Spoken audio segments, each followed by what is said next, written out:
Symbolism of Bad Bunny's halftime show. Let's get into it. We open onto sugarcane fields.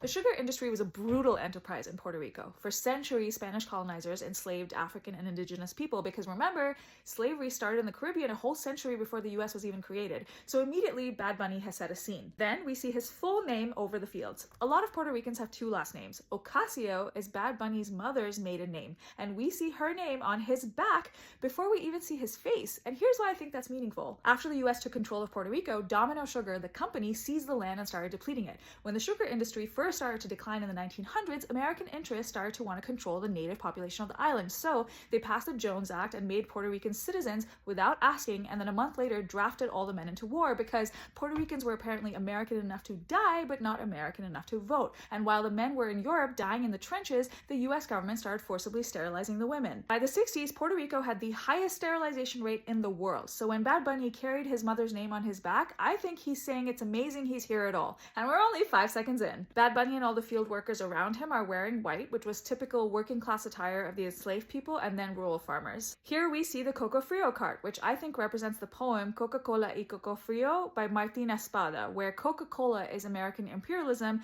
and Coco Frio is native Puerto Rican culture, and their interaction points out how imperialism often forces the loss of indigenous culture. Then we're generously treated to Bad Bunny's signature dance moves on the roof of a casita, after which he crashes into our living rooms and then leads us out back into an extremely diverse and inclusive Puerto Rico. We get a quick glimpse at coqui, a frog species endemic to Puerto Rico, and then transition into violence against the sugarcane. To me, this is about the island's layered identity, the European instruments against the distinctive Puerto Rican landscape, because there can be beauty even within cruelty. Speaking of beauty, we're then blessed with a close-up of Benito's face where he says, "If I'm here today at the Super Bowl, it's because I never stopped believing in myself." Soon after which he hands his Grammy to his younger self. Baby Bunny, if you will. Okay, I tried really hard to fit this all in one video, but every time I cut something, I just felt like I was doing it a disservice, so please check out part 2.